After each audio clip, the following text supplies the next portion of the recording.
Hello សួស្តីអ្នកនរគ្នានេះធ្វើវីដេអូមួយបង្ហាញពីការត្រាត់របស់ខ្ញុំហើយការប្រើប្រាស់ volume profile ហើយបូកជាមួយនឹង Viva អញ្ចឹងខ្ញុំសូមការត្រាត់របស់ខ្ញុំជាទូទៅខ្ញុំចូលមកភ្លាម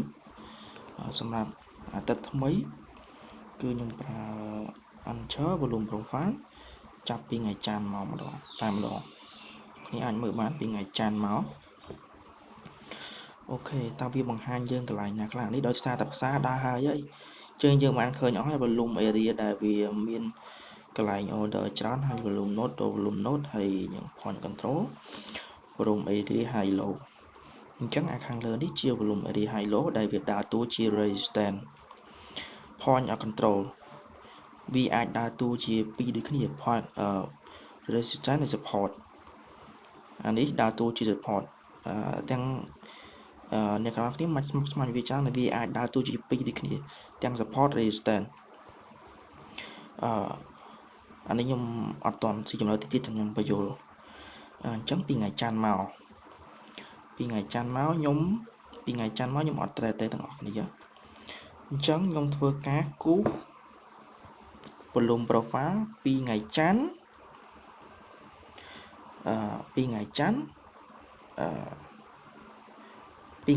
មួយថ្ងៃហ្នឹង volume ក្នុងមួយថ្ងៃហ្នឹងអូខេអញ្ចឹងខ្ញុំសូម switch ទៅម៉ោងតាមត្រឹមយើងចាំដងថ្ងៃអង្គារអានេះការត្រិតរបស់ខ្ញុំនេះគឺអាចនិយាយថារៀងហូរយូរដែរចង់ចូល swing ហើយបងប្អូនបើតែជាទូទៅខ្ញុំហូរដូចជាថ្ងៃទៅ2ថ្ងៃឯងខ្ញុំអត់ហូរយូរអាហ្នឹងទៅតាម position ដែលវាពេលខ្លះទីផ្សារវាប្រែប្រួលលឿនវាអាចទៅដល់គោលដៅលឿនឬក៏វា hit SL ឬអីចឹងទៅអញ្ចឹងអ្នកនរគ្នាឃើញហើយពីថ្ងៃច័ន្ទនេះផ្សារមាន high volume node ដែលកន្លែងនេះ consolidate ហ្នឹងគឺឥឡូវដោយសារតែយើងចាប់ពីថ្ងៃច័ន្ទមកខ្ញុំអត់ខ្ញុំសុំមើលនិយាយតាម volume ពីថ្ងៃច័ន្ទហ្នឹងមកតែយើងគូមើលអីខ្លះអញ្ចឹង volume area high អញ្ចឹងវាដើរតួជា resistance point of control អញ្ចឹងកន្លែងនេះអ្នកឃើញ bracket វាដើរតួជា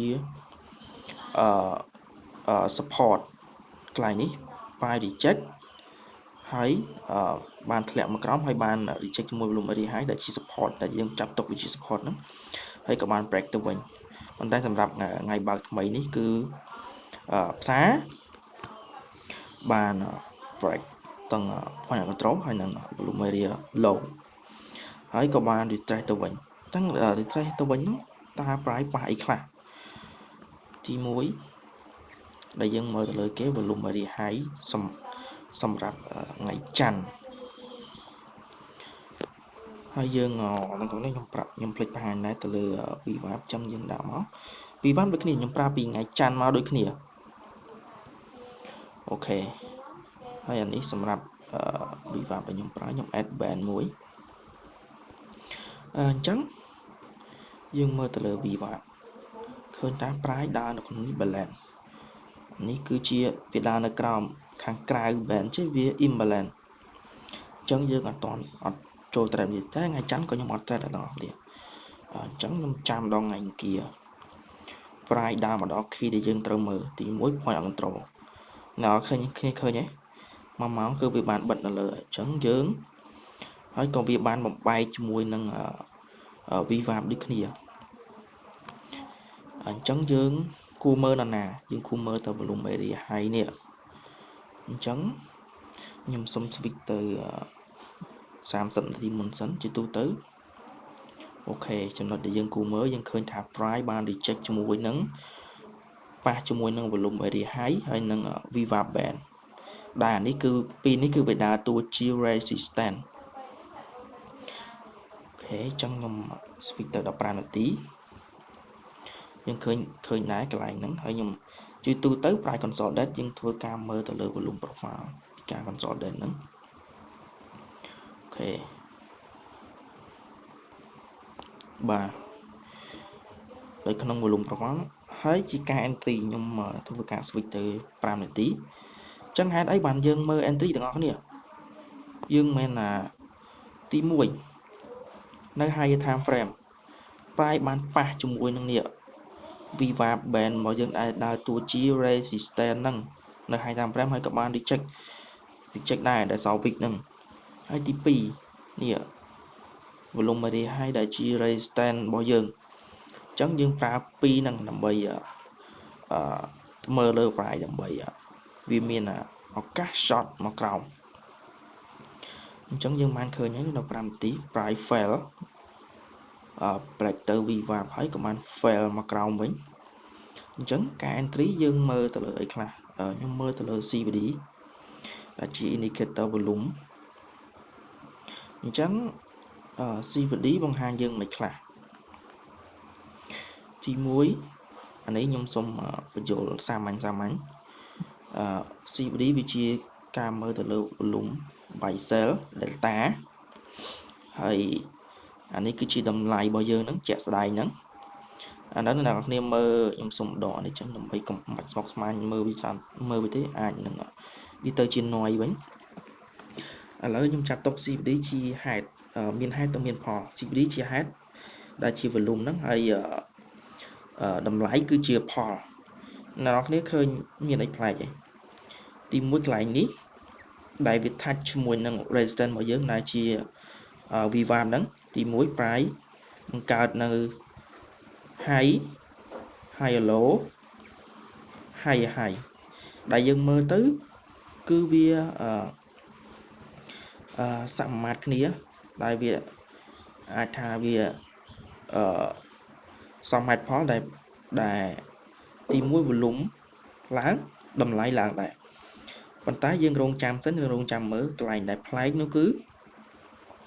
កន្លែងនេះ volume មួយធំនេះអានេះមិនជា high អញ្ចឹងសម្រាប់តម្លៃគឺវាបង្កើត high ប៉ុន្តែ CVD volume វាបង្កើតវាទៅជាបង្កើត high low វិញអញ្ចឹងវាជាសាញមួយបញ្ជាក់ថាអ្នកទិញគឺចាប់ផ្ដើមអាហ្នឹងវានៅក្នុងទ្រឹស្ដី CVD ដែលអ្នកមានលុយធំហ្នឹង limit order ហ្នឹងគឺបានចាប់យក limit order ចាប់យក order របស់ retail ហ្នឹងដែលវាធ្វើឲ្យអត់យើងមើលទៅគឺវាអត់សមហេតុផលទេដែលទី1 volume high បង្កើត high low ប៉ុន្តែតម្លៃវាទៅជាបង្កើត high វិញ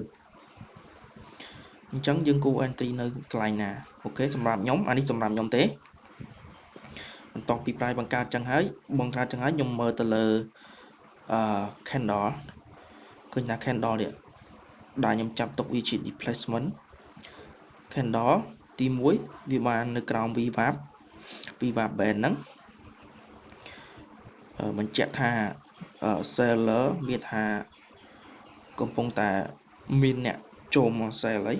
គឺអញ្ចឹងយើងអាចរកឱកាស sell តែយូរទូទៅខ្ញុំប្រើនៅ1នាទី style របស់ខ្ញុំតែទាំងអស់គ្នាអូខេចាំតិច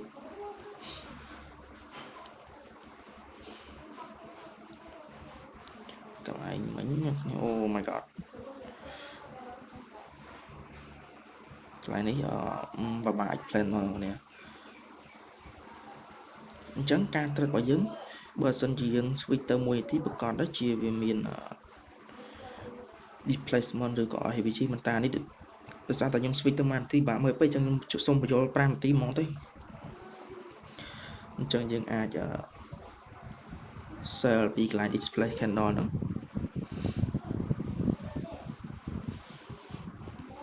អូខេយើងអាចដាក់លើ high នេះយើង target volume very low ហ្នឹង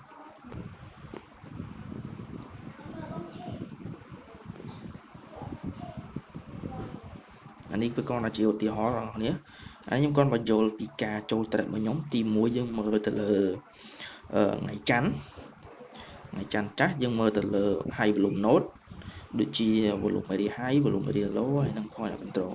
ទី2យើងមើលទៅលើទំហំViva band ហើយទី3ការ entry របស់យើងហ្នឹងគឺយើងមើលទៅលើ CVD ដែល Bachelor Volume ហើយ Price អូខេអរគុណទាំងអស់គ្នា